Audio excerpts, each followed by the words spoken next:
friends, welcome back to my kitchen. If you're new here, my name is Jen, and I do cooking and canning videos on Tuesdays and garden vlogs every Friday. I hope you'll consider subscribing and sticking around. Today we're going to be making the easiest French bread recipe I think that exists on the entire planet. And you're going to start off with 1.5 tablespoons of yeast. Now you can use instant yeast. If you're using instant yeast, just skip this part. You won't have to dissolve it. I'm using active dry yeast. So in my 2 cups of warm water, I'm just dissolving my yeast to kind of wake it up before we move on to the rest of the steps. You do not have to have a stand mixer for this recipe. You can absolutely make this by hand in a really big bowl. It's just going to take a little bit longer and you have to have a little bit more patience. It's been about 5 minutes that I let this sit, and you'll notice it's not foamed up. That is because we didn't give our yeast any sugar. This recipe has absolutely no added sugar in it. I kind of appreciate that. So we're going to go ahead and pour our yeast and our warm water into our stand mixer. I'm going to make sure that I get all of the yeast out of the bottom that was still kind of stuck. And then I'm going to go ahead and I'm going to add 1.5 teaspoons of salt. I'm using kosher salt, but you can use whatever you like or prefer. And then I'm just going to turn my mixer on for a second to kind of mix that salt around a little bit before I start to add my flour. I really hope you guys stick around to the end of the recipe. I'm going to be turning these 2 loaves of French bread into frozen garlic bread, a lot like what you buy at the grocery store. The only difference here is this cost me about $2 to make, and I know exactly what's in it. So I'm going to add anywhere from 4.5 to 5 cups of all-purpose flour. You can use bread flour, but it's going to make a chewier texture to your bread. I added 5 cups because I know my weather here and I know how my dough usually reacts. But I did set a little bit of flour off to the side in case I needed it, if the dough was still a little too sticky. Turns out I didn't need it. 5 cups was perfect. I'm going to let this go in my mixer until the dough starts to pull away from the sides of the bowl. This is going to be a sticky dough, not incredibly sticky, but it will stick to your counter. Just be patient with it. You'll see here in a second when I pull the dough ball out that it left the bowl pretty much clean.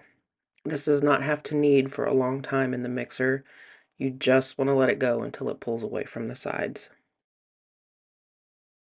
I did actually end up kneading a little bit by hand just to kind of pull the dough together and get it into a nice ball before I put it on for its first rise, but that's not necessary. That's just me being me. So all I'm going to do is put this dough in a very large bowl that I have already oiled ahead of time. This dough is going to grow quite a bit, so you want to make sure that you have a big enough bowl. And then I'm going to put some saran wrap over the top of it. You can just use a damp towel if you like. I just prefer the saran wrap. And then I have my oven light on. When I started this bread, I turned the oven light on to get my oven warm because my house is kind of chilly, but I'm just going to leave this in here for about an hour until it doubles in size. After that hour, we're going to go ahead and shape our loaves. This is really simple. You don't have to have any fancy pans to do this, but if you have French bread pans, by all means, go ahead and use it. It'll give you a more shapely loaf. It's not that deep to me. It's all about the taste of the bread, not the way it looks. So feel free to just use a cookie sheet. So I'm going to split this dough in half the best I can. If you want to be more particular, you can weigh the dough balls to make sure that they're the same. You'll see at the end I ended up with 2 different sizes of loaves. I don't care. It's not a big deal. If I were making this to take somewhere, I would probably weigh them just for appearances to make them look nicer. But for now, just for my family, we don't mind. So I'm going to take my rolling pin here, and I'm really sorry about the angle. I do fix that here in just a second. But we're going to roll this into a long rectangle, kind of like if you were going to make cinnamon rolls. You want to get it pretty thin, and the rolling pin is going to help smush out all the air. This dough is very pliable, so if you're gentle, you can kind of grab a hold of the side and give it a shake and pull if you need to make it more even. It's not really going to tear on you. It's pretty stretchy.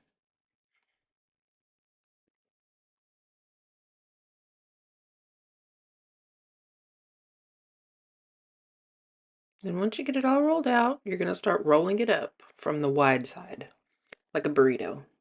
You're going to want to roll this pretty tightly so that you don't end up with any giant bubbles or, blank spots in the middle of your loaf.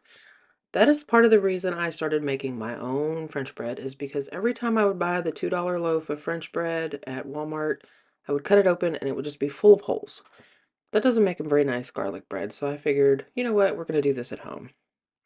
So once you get it all rolled up, you're going to pinch the end shut and put it on your parchment lined cookie sheet or in your French bread pan, whichever you have. And you're going to move on to the other one and you're going to repeat the process. You can fit both of these on one cookie sheet if you lay them across the sheet and not long ways. Just make sure that they're not touching. They are going to expand a little bit when they go for their next rise, but not a lot. You just don't want them to, be touching in the middle of the pan. So I'm moving on to the second loaf. I'm doing exactly the same thing. You'll see here I do actually grab it. Well, you see my shoulder. I'm grabbing the dough on the other end and I'm shaking it and I'm giving it a little pull just to make it more of a rectangular shape. If your dough sticks to the counter, just use your bench scraper. Scrape it up, it'll come right up.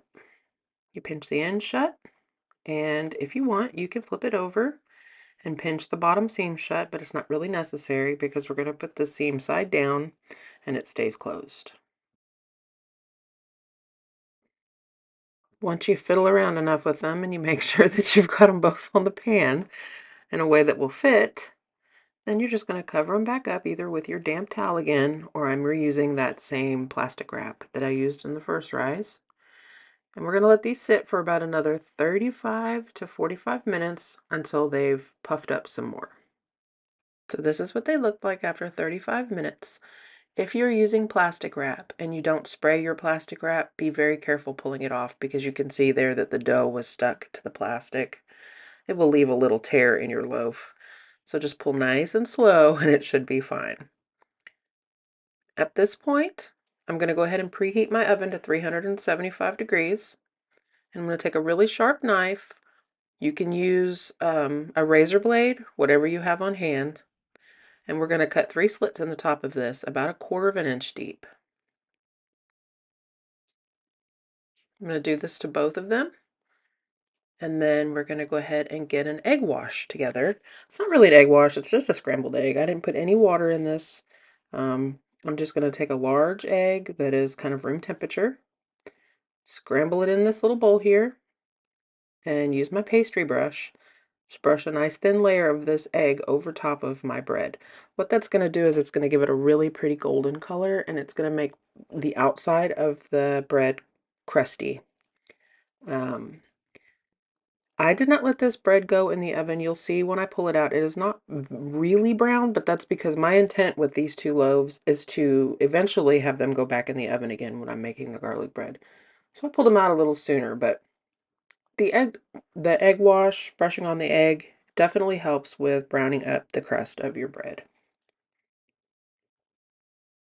Give it that really nice, shiny exterior that you think about when you think of a loaf of French bread. So after I get this all brushed on, I'm just going to put it into my oven that's completely preheated at 375 degrees. I'm going to put it on the center rack, and you're going to want to let this go for 35 to 45 minutes. Depends on your oven, so just kind of keep an eye on it. I let this go for 35 minutes exactly, and this is what they look like when they came out.